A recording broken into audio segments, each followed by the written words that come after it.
BNP chairperson Begum Khaleda জিয়ার শারীরিক অবস্থা আপনারা সবাই ইতিমধ্যে জানেন।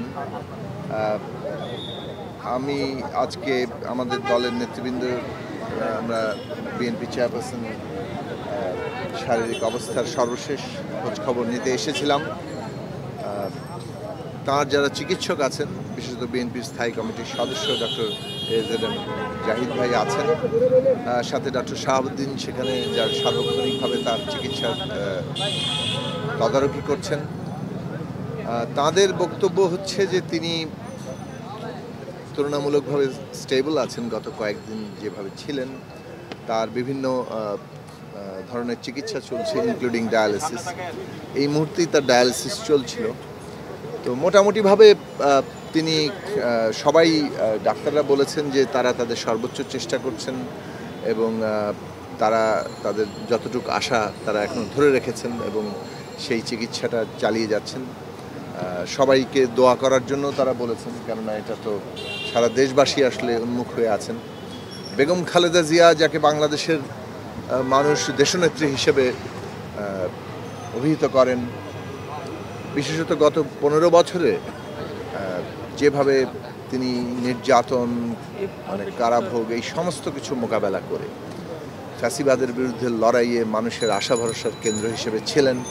তিনি একটা নতুন উচ্চতায় গিয়েছেন। তিনি সাবেক প্রধানমন্ত্রী, বিএনপির চেয়ারপারসন, স্বৈরাচার বিরোধী লড়াই করেছেন, সেগুলো তো আছেই, কিন্তু গত 15 বছরে তার লড়াইয়ে যে উচ্চতায় তিনি পৌঁছেছেন এবং বিশেষভাবে অভ্যুত্থানের পরে বাংলাদেশের গণতান্ত্রিক রূপান্তরে এখন তিনি অন্যতম কেন্দ্রীয় জায়গায় আছেন। ফলে সারা দেশের মানুষ এই গণতান্ত্রিক উত্তরণের প্রক্রিয়ায় বেগম খালেদা জিয়ার দিক নির্দেশনা কিংবা তার উপস্থিতিকে গভীরভাবে উপলব্ধি করে। ফলে সবাই আমরা মনে করি যে সারা দেশবাসী তার জন্য দোয়া করা দরকার, আর দোয়া করছেন এবং আশা করি দেশের মানুষের ভালোবাসায়, দোয়ায় এবং চিকিৎসকদের অবশ্যই সার্বক্ষণিক যে চিকিৎসা চলছে তিনি সুস্থ হয়ে আবার ফিরবেন, আমরা সেই আশা করি।